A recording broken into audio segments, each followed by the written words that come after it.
Bom dia, irmãos. Hoje tem um desafio aqui, conseguir em meia hora falar sobre a epístola aos Hebreus. Muito conteúdo, mas vamos fazer de uma forma panorâmica, resumida, e os pontos principais. Os irmãos têm a folhinha aí? Então diz assim: a respeito do autor, por conta do mistério sobre quem escreveu a epístola aos Hebreus, muitos nomes foram especulados ao longo do tempo.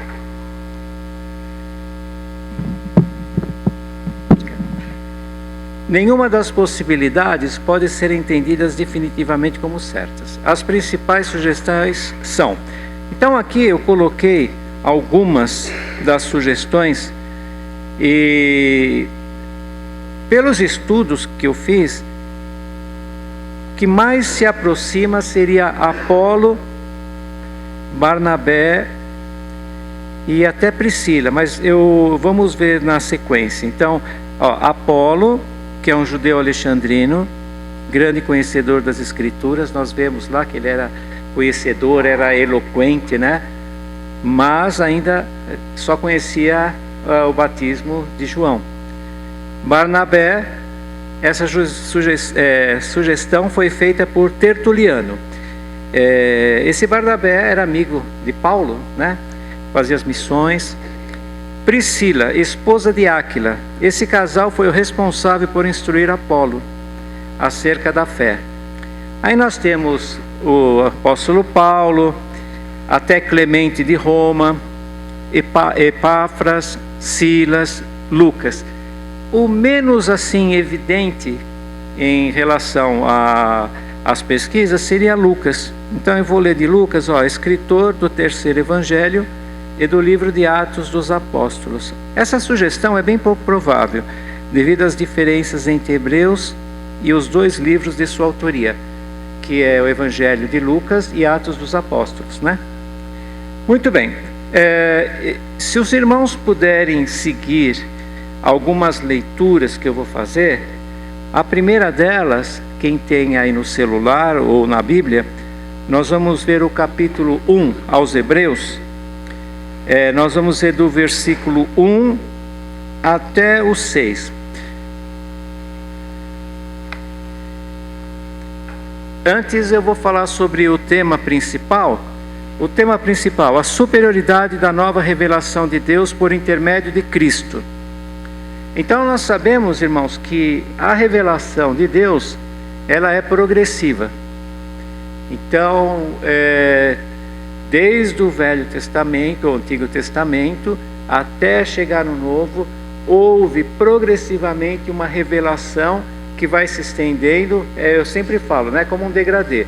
Ela vai aumentando, até a luz maior, o holofote maior, que é nosso Senhor Jesus Cristo.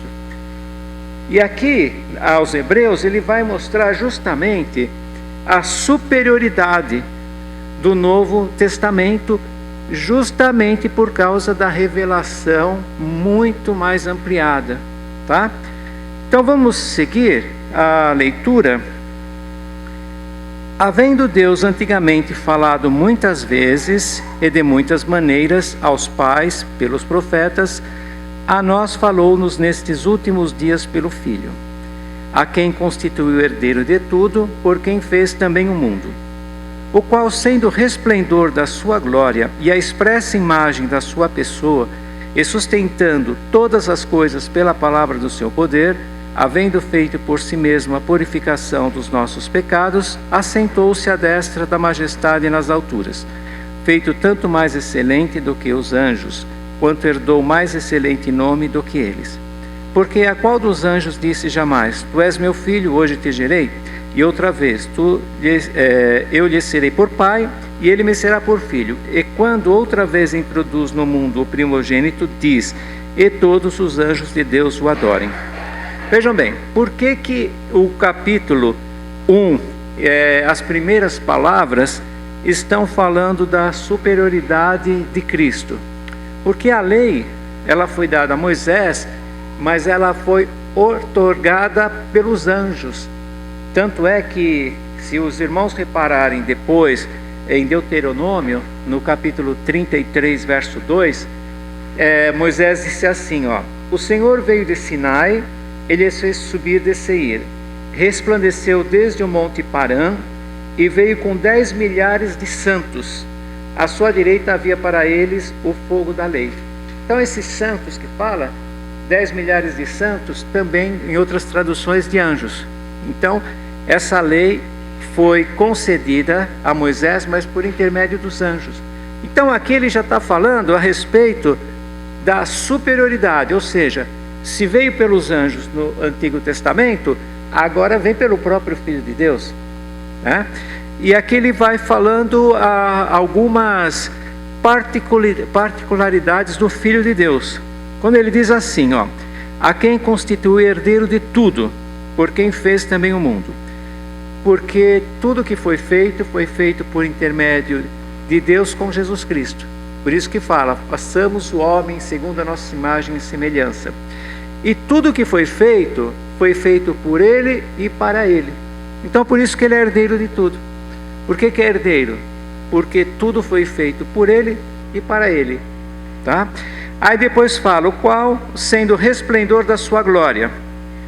Então se nós pensarmos, por exemplo, no sol, nós temos o sol e tem aquele resplendor do sol. O resplendor do sol é o próprio sol. Então quando Jesus Cristo veio à terra, ele estava como o resplendor e o próprio Deus na terra. Tanto é que quando Filipe disse para o Senhor Jesus, mostra-nos o Pai que nos basta. Aí o Senhor Jesus falou, estou tanto tempo contigo, Filipe, com vós, e não me conhecestes. Aquele que vê a mim, vê ao Pai, né? Então nós temos o Deus encarnado, ou seja, a superioridade da nova aliança é muito maior. Agora, vejam bem, em relação à salvação, nós temos que entender, a lei, ela não tinha como salvar o homem, porque se você guardasse 612 leis, as 613 que eram, você caía em uma, você era o culpado de todos, não tinha como. Mas desde Abraão já havia uma promessa de ser justificado pela fé. Então mesmo no Antigo Testamento, todos aqueles que foram justificados foram não pelas obras da lei, mas pela fé. Nós aqui, hoje, nós olhamos para o passado. Então nós vamos pensar em Cristo no passado, e eles pensavam em Cristo no futuro. Então, hoje nós cremos pela fé, olhando para o passado, que veio o Senhor Jesus, e veio a justificação pela fé. Eles olhavam do passado para o futuro. Então, por isso que fala, Abel ofereceu um sacrifício pela fé, tá? Então, tudo que foi feito no Velho Testamento, em relação à salvação, só podia ser por intermédio da fé, não por intermédio das obras. A lei só mostrava o pecado. É como eu já falei na outra ocasião, ela mostra como um farol, ela mostra a pedra, mas ela não tira a pedra do caminho, tá? Mas por que Deus fez isso? Porque na verdade, entre Abraão, que Deus fez a promessa, e Jesus Cristo, então Abraão foi o primeiro a receber, até fala, o evangelho da salvação por meio da fé. Entre Abraão e Jesus Cristo houve a lei, mas na verdade sempre foi por intermédio da fé, e foi tendo, como eu disse, uma revelação progressiva. Automaticamente, se nós pegarmos a sucessão de fatos, de símbolos no Velho Testamento, nós vamos ver que eles tinham essa ideia. Tanto é que depois nós vamos ver no capítulo 11, pela fé, a respeito dos heróis da fé. Todos eles fizeram tudo o que fizeram pela fé. Por quê? Porque eles olhavam para o futuro, embora não receberam as promessas. Por isso que fala, eles sem nós não seriam aperfeiçoados. Por quê? Porque a promessa que foi feita para eles, ainda que eles não apalparam, não viram, foi realizada em nós. Aí continuando aqui, no versículo 3, e sustentando todas as coisas pela palavra do seu poder. Aquilo que eu já havia dito também, irmãos. Por exemplo, tudo que nós temos aqui no mundo, todas as coisas que estão ao nosso redor, em termos de natureza, não foi uma máquina que Deus pegou, fez o mundo como uma máquina e deixou lá, igual um relógio, agora ele vai funcionar sozinho. Não, todas as coisas estão sendo sustentadas por Jesus Cristo, senão tudo iria desvanecer, certo? Então, quando fala assim, sustentando todas as coisas, pela palavra do seu poder, tudo que tem no universo, todos os astros, os planetas, tudo que está de acordo à harmonia e o projeto e também a sustentação de Jesus. Então, por aí nós vemos a grandiosidade do Filho de Deus, que é o próprio Deus. Aí depois, feito tanto mais excelente do que os anjos. De novo, por que ele falou ser mais excelente do que os anjos? Vocês tinham no Antigo Testamento a lei que veio por intermédio dos anjos. Agora, não foi por intermédio dos anjos, foi por intermédio de Jesus, que é superior aos anjos. Os anjos são ministros de Deus, agora, e não são filhos de Deus. Anjo não é filho de Deus. Agora, Jesus, feito homem, feito filho de Deus, e sendo o próprio Deus, o resplendor da glória de Deus. Aí ele vai falar, feito tanto mais excelente do que os anjos, quanto herdou mais excelente nome do que eles. Agora, nós vamos seguindo, irmãos. Nós temos aqui os destinatários, né? Os judeus cristãos, que talvez residissem em Jerusalém. O que estava acontecendo é o seguinte: eu pus aqui a data aproximadamente de 60 anos depois de Cristo, porque houve uma perseguição antes do ano 70, e esta epístola, ela não pode ter sido feita depois do ano 70. Por quê? Porque após o ano 70, havia a destruição do primeiro templo. Então não tinha como. Porque aqui está falando, os judeus que estavam sendo perseguidos, eles estavam meio tentados, fragilizados para voltar para o judaísmo. Então, se eles estavam querendo voltar para o judaísmo, voltar para os sacrifícios, o que acontece? É porque o templo ainda estava em pé, tá? Agora, vejam bem, as referências da superioridade tem aqui na nossa listinha, só que eu já falei para os irmãos, né, a respeito delas. Algumas coisas que eu vou aproveitar em relação à superioridade. Nós vemos aqui na parte direita da tabela, fala superior ao sacerdócio aarônico, de Arão, né? Sacerdote segundo a ordem de Melquisedeque. Ora, em Melquisedeque, em figura, Deus já estava mostrando que haveria de ter o quê? Um outro sacerdócio. Tanto é que depois de muitos anos, muitos séculos, aparece Davi e fala de Melquisedeque. Chegando ao Senhor Jesus, aquela figura que estava em Melquisedeque de um novo sacerdote, ou novo sacerdócio, se cumpre em Jesus Cristo. Ora, quando muda o sacerdócio, muda a lei. Se muda sacerdote, o sacerdócio muda automaticamente a lei. Então não tinha como, chegando o Senhor Jesus, continuar o antigo sacerdote, ou o antigo sacerdócio na ordem de Arão, tá? E aqui vai falar a respeito do sacrifício definitivo e perfeito. Ou seja, os sacrifícios no Antigo Testamento, ele vai falar muito sobre isso. Os sacrifícios eram feitos por animais, né? Então, degolava um animal, colocava no altar, e aquele sangue derramado iria cobrir o meu pecado. Só que quem fazia isso, só pelo ritual em si, ele não estava consciente, nem tinha realmente a purificação dos pecados, porque ele tinha que ter em mente que esse sacrifício era uma figura daquele que havia de vir. Tá certo assim, pastor? Qualquer coisa aí o irmão me fala. Então, Por que é um sacrifício perfeito e definitivo? Porque sempre que alguém pecasse, ia lá oferecer um sacrifício. Ora, se fosse perfeito, não precisava ser oferecido mais uma vez. Só que quando veio o Senhor Jesus, Ele mesmo era o sacrifício, e ao mesmo tempo, por intermédio do sacrifício de Jesus Cristo, feito uma vez só, os nossos pecados estão perdoados. Os pecados do passado, os pecados do presente e os pecados do futuro, né? Na confissão. Então nós não precisamos mais nos preocupar em relação a oferecer sacrifícios para ter o perdão dos pecados. Em Jesus Cristo todos nós já somos justificados.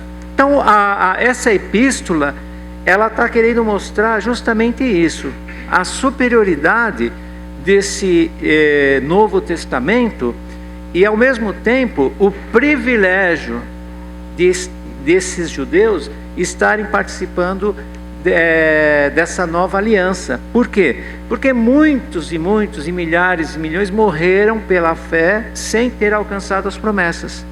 Mas esses judeus creram,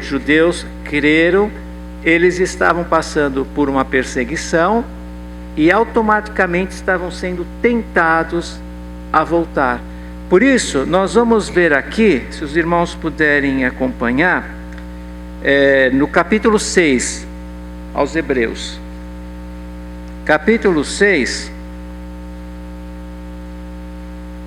no versículo 4 até o versículo 6, diz assim, porque é impossível que os que já uma vez foram iluminados e provaram o dom celestial, e se fizeram participantes do Espírito Santo, e provaram a boa palavra de Deus e as virtudes do século futuro, e recaíram, sejam outra vez renovados para o arrependimento. Pois assim quanto a eles, de novo crucificam o Filho de Deus, e o expõem ao vitupério. Essa parte é muito importante pelo seguinte: não está falando de nós, cristãos, que podemos perder a salvação. Na verdade, aqui está falando de apostasia. Nesse caso, sim, porque eles aceitaram, como está aqui, eles aceitaram, foram iluminados, provaram do dom de Deus, ou seja, eles estavam já realmente não apenas conscientes do ponto de vista, digamos, mental, racional, mas eles tinham já certeza daquilo que haviam recebido.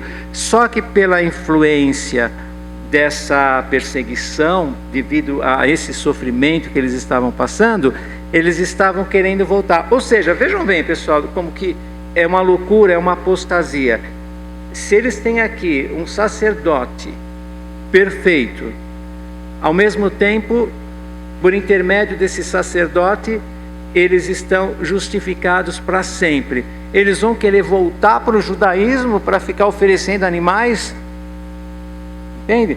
Então é uma loucura. Por isso que fala, porque é impossível que os que já uma vez foram iluminados e provaram o dom celestial, e se fizeram participante do Espírito Santo, e provaram a boa palavra de Deus e as virtudes do século futuro, e recaíram, sejam outra vez renovados para o arrependimento. Então aqui é uma advertência. Vou fazer agora uma retrospectiva. Por que a carta aos Hebreus foi escrita? Ela foi escrita porque os judeus estavam passando por uma provação, por uma perseguição, e muitos deles já haviam crido e já eram judeus cristãos. Você vai voltar para aquilo que é inferior? Então a carta foi escrita para isso. Mas o autor precisou primeiro mostrar a superioridade do Novo Testamento, da Nova Aliança, mostrando a superioridade, como dizendo, tudo aqui agora é superior. Aquilo que foi profetizado desde o começo do mundo, em Cristo é realizado. E agora vocês vão voltar para trás? Então essa exortação. Na outra página, atrás, né? tem passado, presente e futuro. Então aqui, nestes capítulos todos, ele vai fazer justamente essa dicotomia, essa diferença entre lei e graça, tá? Então, por exemplo, lei no passado, presente, graça, evangelho. Depois, no passado, valores da lei. Depois, valores da graça. Ora, a lei, ela era uma imposição. E ela trazia um temor, um medo. E ela trazia uma punição. Esse era o valor da lei. Ao mesmo tempo, se nós formos observar a época que foi dado a lei, o povo, as pessoas eram bem menos evoluídas que nós hoje, que temos muitos séculos, né, para poder crescer no entendimento. Então era um povo rude, escravo, que ia para a terra prometida e precisava do quê? De uma constituição. Então, na verdade, a lei foi isso. Vocês estão aqui no Egito, vocês vão para a terra prometida, mas nós precisamos de leis para organizar todo esse povo. Só que essa organização, esta lei, ela tinha um peso muito forte. Então era assim: você cumpre a lei, ou você procura cumprir a lei, você era abençoado, e trazia maldição se você não cumprisse. Então era um jugo muito pesado.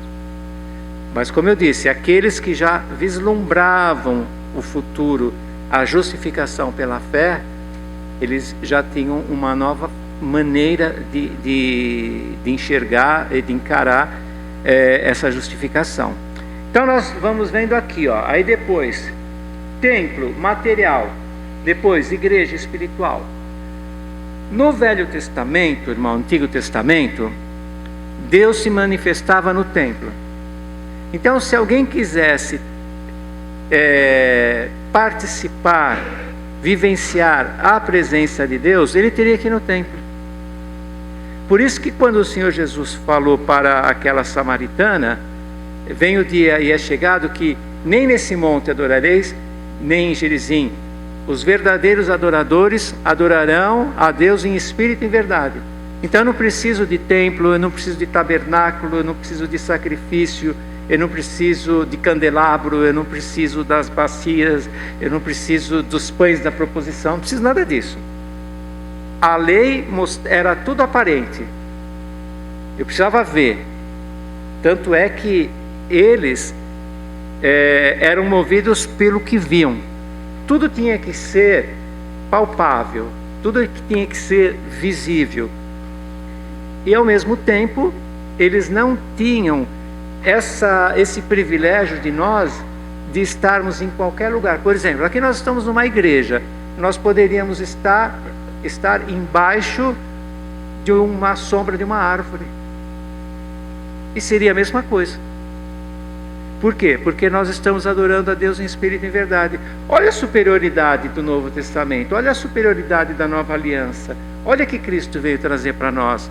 Então eu não preciso ir lá ter tudo aquilo que eles tinham, aquela complexidade, para conseguir algo que hoje nós conseguimos muito mais superior, e em qualquer lugar que nós estivermos, nós adoramos a Deus em espírito e verdade. Aí vai falar dos personagens, né? Que foi Moisés, Arão, profetas e anjos. Agora, olha a superioridade: Jesus e o Espírito Santo. Então, eu não vou falar todos, mais ou menos, vou fazer um resumo. Símbolos, realidade; sombras, realidades. Então, por exemplo, vamos pensar assim, o povo de Israel estava no Egito. O povo de Israel foi para o deserto. Depois eles iam para a terra prometida. Nós estávamos no Egito, na escravidão do pecado. Nós estamos passando por esse deserto. Qual que é o deserto? As aflições, os problemas que nós enfrentamos, até mesmo por causa da fé. E nós estamos indo para uma Canaã, mas não terrestre, uma Canaã celeste. Então vocês viram que tudo era simbólico. Se lá eu tinha o candelabro para iluminar, agora eu tenho o resplendor de Cristo, a luz verdadeira de Cristo. Se lá eu tinha os animais para poder sacrificar, para perdoar pecados, hoje eu tenho o próprio Filho de Deus, que é um sacrifício perfeito e definitivo, certo? Se lá eu tinha um sacerdote, eu precisava do sacerdote. Se eu quisesse ser perdoado, eu precisava de um intermediário. Agora, hoje, nós temos nosso sumo sacerdote. Por isso que nós vamos a Deus por intermédio de Cristo. Mas não precisamos ir atrás de um homem, atrás de rituais, para conseguir o perdão dos pecados. Então os irmãos estão... Está dando para entender a superioridade de tudo isso? É que eu falei, é muito complexa a carta, a epístola. Na verdade é mais uma carta e mais um sermão do que uma epístola, né? Mas eu não vou entrar nessa parte. Agora, vejam bem. Uma coisa que eu gostaria de mostrar para os irmãos também, eu vou fazer um resumo geral do que está aqui para não ficar cansativo. E aí nós aproveitamos para fazer algumas leituras. Os irmãos peguem agora Hebreus capítulo 12.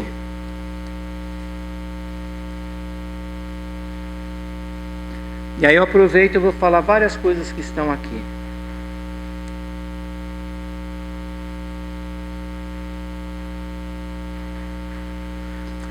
Prestem bastante atenção na leitura, porque aqui tem uma explicação que abrange tudo que eu já falei, mas ela vai dar alguns pontos a mais. Então, a partir do 18, porque não chegastes ao monte palpável, aceso em fogo, e a escuridão, e as trevas, e a tempestade, e ao sonido da trombeta, e a voz das palavras, a qual os que a ouviram pediram que se lhes não falasse mais. Porque não podiam suportar o que lhes mandava. Se até um animal tocar o monte, será apedrejado. E tão terrível era a visão, que Moisés disse: estou todo assombrado e tremendo. Então vejam bem, irmãos, aqui está mostrando que eles precisavam do quê? Eles precisavam ver, eles precisavam ouvir, eles precisavam temer. Vejam bem, Deus aparecia no monte. Olha o que fala. Eles ouviam a voz. Aliás, quando eles ouviram a voz de Deus, eles chegaram numa situação e falaram: Moisés, nós não queremos mais. E o próprio Moisés ficava o quê? Como está escrito aqui, né? Atemorizado. Então, imaginem só, Deus aparecendo no Antigo Testamento de uma forma, o quê? Que me traz medo, que me traz algo assim, deu um espanto, e ao mesmo tempo é o quê? Tudo palpável, tudo visível, tudo audível. Por quê? Porque no Antigo Testamento eles precisavam ver, precisavam palpar, precisavam ouvir. Por isso que quando o Senhor Jesus falou para Tomé: bem-aventurado aqueles que não viram e creram. E por isso que o povo de Deus tem que andar pela fé. Às vezes eu vejo algumas leituras que eu faço, algumas notícias. Agora estão provando que tal coisa realmente aconteceu. Nós não precisamos disso, irmão. Porque a própria ciência, que mostra muitas vezes pela arqueologia que aconteceu certas coisas, a própria ciência, a própria história vai falar contra, vai falar que não aconteceu, vai falar que Jesus não existiu. Então, se nós não estivermos firmes, focados na fé, isso não é a nova aliança. Nós não precisamos apalpar, nós não precisamos ver. Então Tomé foi advertido por isso. Se eu não vir, eu não vou acreditar, né? Nós vimos aqui então esse monte fumegando. Olhem só, se até um animal tocar o monte, será apedrejado. Olha que terrível cena. Aí depois fala assim, mas chegaste ao monte de Sião, e à cidade do Deus vivo, a Jerusalém celestial e aos muitos milhares de anjos, a universal assembleia e igreja dos primogênitos que estão inscritos nos céus, e a Deus, o juiz de todos, e aos espíritos dos justos aperfeiçoados, e a Jesus, o mediador de uma nova aliança, e ao sangue da aspersão, que fala melhor do que o de Abel. Aí fala assim: vede que não rejeiteis ao que fala, porque se não escaparam aqueles que rejeitaram o que na terra os advertia, muito menos nós, se nos desviarmos daquele que é dos céus. Certo? Ou seja, eles viram tudo aquilo, porque eles precisavam, eles andavam pela vista, eles não andavam pela fé. Mas também, eles tinham algo que era provisório. Tanto é que, já nos primeiros capítulos de Gênesis, fala da mudança de sacerdócio. Ora, não dá para mudar um sacerdócio se não mudar a lei.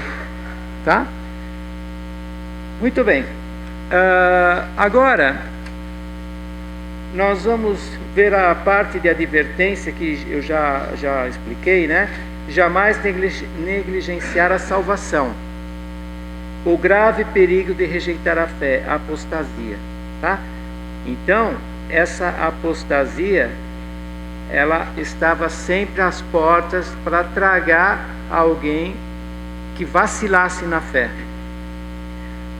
Agora, ele vai falar sobre a essência e o sentido da fé. Os primeiros heróis da fé, como já havia dito, são aqueles que esperaram na promessa, não alcançaram. E vocês já alcançaram, estão querendo voltar para trás? Se aqueles esperaram e mesmo não alcançando, creram até a morte. E outra coisa, passaram por tormentos, passaram por mortes, passaram por perseguições terríveis.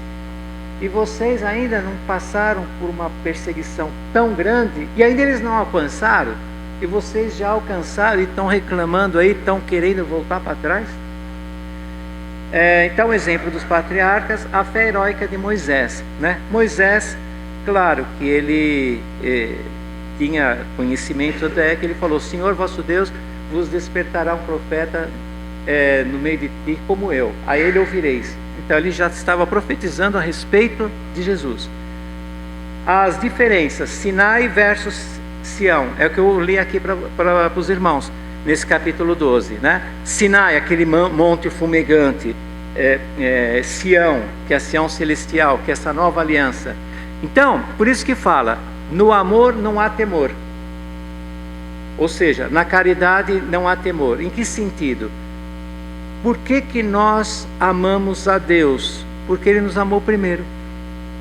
Então, a graça veio oferecendo para nós o seu próprio Filho. Então, Ele nos amou primeiro. Agora, a lei, ela vinha com imposição, com jugo, com castigo, enquanto que a nova aliança, ela veio por intermédio do quê? Do amor de Deus. Deus amou o mundo de tal forma que deu seu Filho unigênito para nos salvar. Então, não tem como nós voltarmos para trás, né? Agora, o descanso do dia de sábado e o descanso em Cristo. No Antigo Testamento, eles tinham um dia de descanso. Mas aqui mesmo, depois os irmãos podem ver em casa, no capítulo 4, vai falar sobre que há ainda um descanso, há ainda um sábado. Nós já temos em parte um sábado, que é o descanso em Cristo. Só que nós teremos um outro sábado, que é o descanso eterno. Tá? Enquanto eles tinham, é tudo palpável, é tudo demarcado, é tudo visível, né? Eles tinham o sábado, era um dia lá que eles tinham que descansar. Ao mesmo tempo, em Cristo nós estamos. Meu jugo é suave e meu fardo é leve. Vinde a mim todos vós que estáis cansados e oprimidos, eu vos aliviarei. Né? Bom, aqui nós temos... Eu estou vendo o horário lá, já está passando. Uma reflexão, irmãos. Qual será a sua conduta espiritual a partir desse estudo, sabendo dos privilégios e também das suas responsabilidades em pertencer à nova aliança? Ou seja, o que nós estamos vivenciando hoje é um privilégio sem par. Então não é que lá, hoje eu não quero ir para a igreja. Entenda o que é a obra de Cristo. Entenda o que é a nova aliança. Entenda a superioridade e o privilégio que nós alcançamos. Saiba dar valor para aquilo que muitos quiseram no passado e não tiveram. E muito mais nós que temos essa liberdade, as portas estão abertas aí, vai passar a polícia, tudo, nós estamos aqui com a liberdade. Então será que nós hoje, a partir dessa exortação, não temos que refletir um pouco mais a respeito dos privilégios, a respeito de uma obra de salvação tão grande, a respeito de um amor dispensado por Deus, enviando o seu próprio Filho? Então fica como uma reflexão para nós. Como eu disse para os irmãos, é um grande desafio falar sobre a Epístola aos Hebreus. Mas eu acredito que o que foi passado já dá para ter uma ideia, né? Eu estava vendo alguns estudos em vídeos, só para os irmãos terem uma ideia. Tem série de 38 vídeos de 1 hora para falar aos Hebreus. Então, meia hora é o que eu pude fazer. Mas o importante é deixar essa reflexão. E vamos glorificar a Deus por uma tão grande salvação. Que Deus seja louvado.